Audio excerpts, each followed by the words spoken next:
I once buried a woman I thought was already dead. Thought she was just another cold body, paid and done. But then she whispered my name.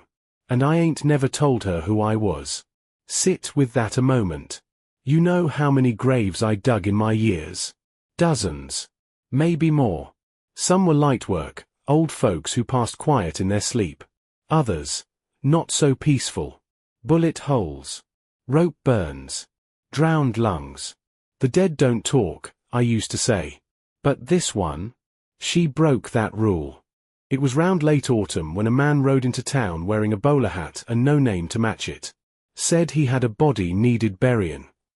Said he'd pay double if I didn't ask questions. I shoulda listened to the price, shoulda known then that it wasn't just the earth I was dealing with. But I was broke, and winter was coming fast.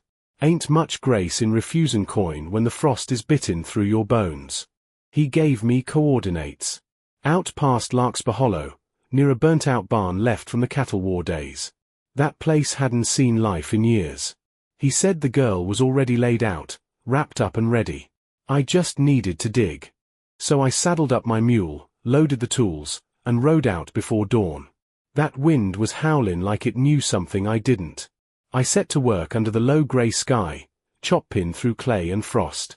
Every shovel's he felt heavier than usual, like the ground didn't want to give up its secrets. And then, just as I made room enough to lower her in, I heard it. A breath. Not wind. Not critters. A breath, long and soft. Then a whisper. Elias. I near dropped the shovel. My name. My name, outer lips that should have been stone cold. I knelt down, peeled back the wool cloth from her face. And there she was, eyes fluttering, lips barely moving. Skin pale as parchment but, alive. Alive. Now I don't spook easy. Years among the dead'll do that to a man. But this felt wrong. Felt like I was digging a grave for a ghost who hadn't finished her business. She grabbed my wrist, cold, but real. Weak, but real. They told you I was dead, she rasped. They paid you to make sure I stayed that way. I should have ridden off. I should have buried her like they asked. But I couldn't. I ain't proud of everything I've done, but I don't bury folks that still got breath in 'em. That's a sin I ain't willin' to answer for. I lifted her up. Took some effort. She was limp, barely holding on.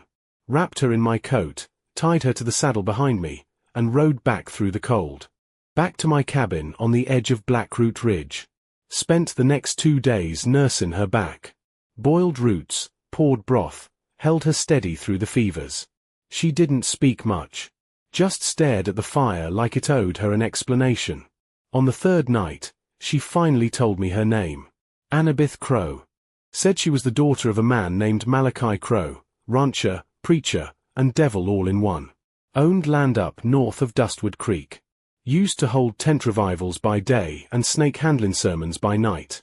Folks said he could charm the rust off iron or make a sinner confess with a single look. But charms are poison when it ain't backed by grace. Turns out, Annabeth had started asking questions about her mama's death. Mama was said to have drowned in the well, but there were no signs of struggle. No water in her lungs. Just bruises on her neck and silence from her father. When she dug too deep, her own kin turned on her. Drugged her tea, stuffed her in a box, and sent her off with that same bowler hat man, paid to hush her away. Only they didn't count on her heart holding out. They didn't count on me. Weeks passed. She got stronger. Hair dark like riverbed silt, eyes like storm glass, never looked away, even when the past tried to swallow her. I taught her how to shoot, how to ride, how to disappear. We knew they'd come for her. And sure enough, they did. First it was a letter nailed to my door. No signature.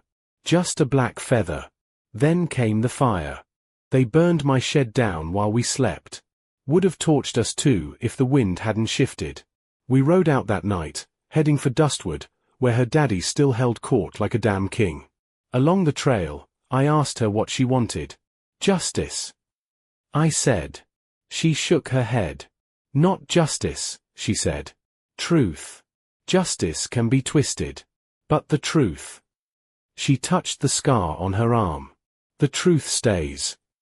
We arrived at Dustwood under a blood moon. Ain't a metaphor. Sky was red as rust, low and angry.